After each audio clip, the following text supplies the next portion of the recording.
Bonsoir les amis, ravi de vous retrouver. Ce soir nous accueillons Monsieur Alexandre de Chavannes. Bonsoir. Bonsoir Monsieur Amri. Vous êtes secrétaire de la FSU Guyane. Avant de venir aux problèmes locaux, on va dire, votre point de vue sur les annonces faites sur le statut des fonctionnaires.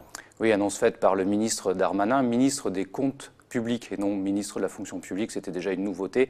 Donc un ministère qui voit le service public comme un coût, puisqu'on parle de comptes, et non plus comme un service public. Des annonces qui visent à quoi?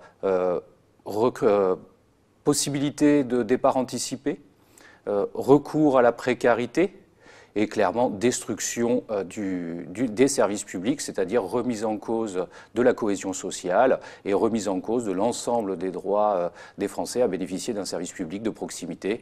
C'est donc un nouveau cap qui est franchi et cela est très très inquiétant pour l'ensemble de la population et encore plus ici en Guyane quand on voit l'état de nos services publics. Alors l'une de ces annonces concernait aussi le salaire au mérite. Il n'est pas temps de distinguer les bons fonctionnaires des mauvais?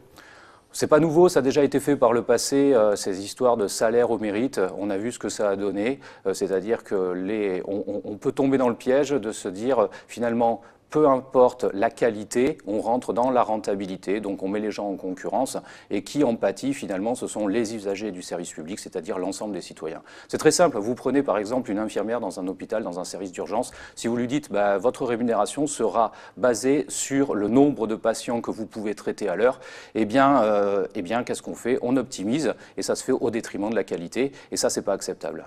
L'emploi à la garantie à vie, l'emploi à vie, c'est pas une aberration dans notre société moderne aujourd'hui? Ah non, pas du tout, parce que c'est un modèle puisqu'il faut savoir quand même que le statut des fonctionnaires tel qu'il est actuellement, même s'il a évolué, il est créé au sortir de la Seconde Guerre mondiale par le Conseil national de la résistance qui dit quoi? Qui dit on vient de vivre une épreuve terrible avec des gros travers, c'est-à-dire des fonctionnaires qui se sont corrompus, qui ont collaboré. Eh bien, il faut des fonctionnaires maintenant qui soient indépendants des organes politiques comme du fait religieux et simplement au service des usagers. De l'intérêt général.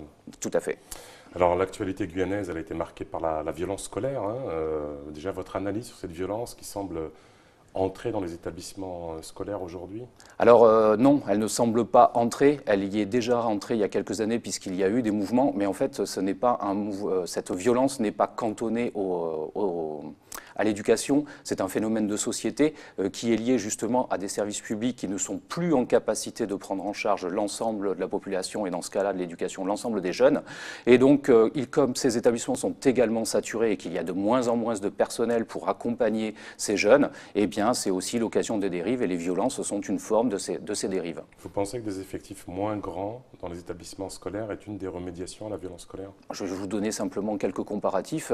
La taille moyenne d'une école en Guyane correspond à la taille d'un petit collège en métropole. La taille moyenne d'une école primaire, oui, la taille moyenne d'un collège en Guyane correspond à la taille d'un lycée normal en métropole. Voilà un petit peu. C'est vraiment une problématique. Mais bien sûr, il y a eu des études qui ont été faites sur justement le fait plus on met de gens dans un espace le plus réduit possible, avec pas d'espace justement pour qu'on puisse s'aérer, discuter. Vous prenez une foule, vous avez des mouvements de foule. Quand vous avez de l'espace, vous n'avez pas ces mouvements. On vit exactement la même chose dans l'ensemble des établissements scolaires de Guyane. La responsabilité incombe à qui? À l'État ou à la CTG? Oui, aux communes, aux collectivités. Ce sont des responsabilités partagées, puisqu'on a le problème, c'est que les bâtiments dans le second degré appartiennent à la CTG, et pour mettre les personnels, c'est de la responsabilité de l'État. Donc c'est une responsabilité partagée de notre point de vue. Bizarrement, à l'issue du mouvement de grève, lequel portait sur le nombre d'assistants d'éducation, donc le nombre de surveillants dans les établissements scolaires, tout d'un coup, le recteur a décrété qu'il avait sous le chapeau plus d'une centaine de CUI ou d'assistants d'éducation. Comment ça se passe en termes de gestion? C'est quand même très, très, très étrange cette mesure.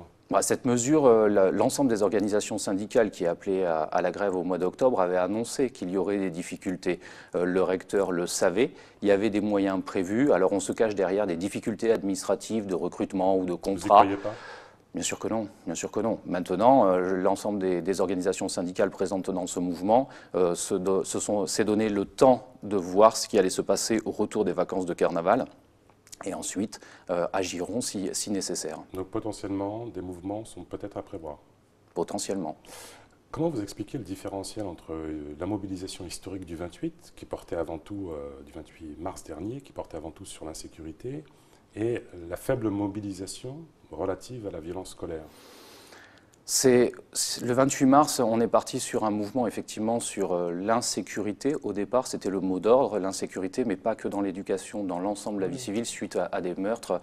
Enfin, on connaît tous cette partie peu glorieuse de notre société. Là, aujourd'hui, c'est cantonné dans un milieu. Et si vous voulez, on est le problème face à une vision qui fait qu'on pense que tant que c'est dans les établissements scolaires, c'est cantonné, ça ne touche personne, ça ne concerne que le milieu de l'éducation. Non, ça concerne tout le monde, mais il faut voir le problème de manière générale. La violence, qu'elle soit dans l'école ou dans la rue, n'est qu'une conséquence du désengagement de l'État dans ses services publics, dans la capacité à prendre en charge l'ensemble de la population. Et si on met les pieds dans le plat, est-ce que c'est uniquement un désengagement de l'État? Est-ce qu'il n'y a pas aussi un désengagement parental qui agissent un peu comme des consommateurs? Je donne mon enfant, je pense surtout au niveau collège et lycée, je mets mon enfant dans les établissements scolaires et je ne m'occupe plus de son éducation. Ça serait Il ne faudrait pas passer, excusez-moi, mais de l'aide à la parentalité au devoir à la parentalité, et les obliger à venir, je ne sais pas, réceptionner un bulletin scolaire, rencontrer les professeurs. Voilà, alors il y a des choses qui se mettent en place petit à petit dans certains établissements où, justement, vous l'avez annoncé, les bulletins scolaires sont remis lors de réunions en présence des parents. Oui, si on veut travailler correctement, les parents, les familles sont des acteurs important dans l'éducation des jeunes, et c'est ce lien qui s'est coupé entre l'institution et les familles. Aujourd'hui, on a les familles d'un côté, l'institution de l'autre, et les enfants qui naviguent entre les jeunes qui naviguent entre les deux. Bon, mais c'est un tout qu'il faut recréer. C'est ce qu'on appelle aussi la cohésion sociale. Ben, pour ça, il faut aussi des gens. Il faut des gens qui soient en mesure de faire le lien dans les quartiers, avec les familles, avec tout ce qu'on connaît, la barrière de la langue. Puis il faut aussi penser qu'on a des parents qui ne connaissent pas le système scolaire. Et donc, quand on ne connaît pas, eh bien, on peut avoir des appréhensions à rentrer dans ce système scolaire et à aller poser des questions, à savoir ce qui se passe, surtout concernant son propre enfant. Vous êtes en partie responsable, je vous taquine un peu en disant ça, avec une autre organisation syndicale, puisque vous êtes deux organisations syndicales majoritaires, je le rappelle, la FSU et l'UNSA. Représentative. Représentative.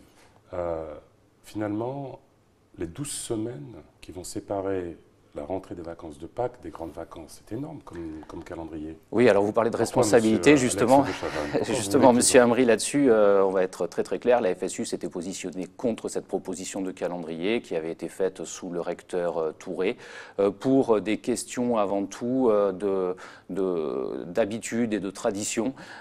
Or, l'école n'est pas là pour acter ce principe, mais surtout pour respecter des rythmes de travail et de repos harmonieux pour éviter la situation dans laquelle on arrive à 12 semaines. La fin de l'année va être compliquée pour l'ensemble de la communauté éducative, que ce soit les élèves, les personnels administratifs, les enseignants. Ça va être très très compliqué. On va finir une année sous tension.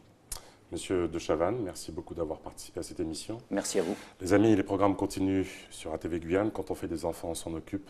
Tchambé.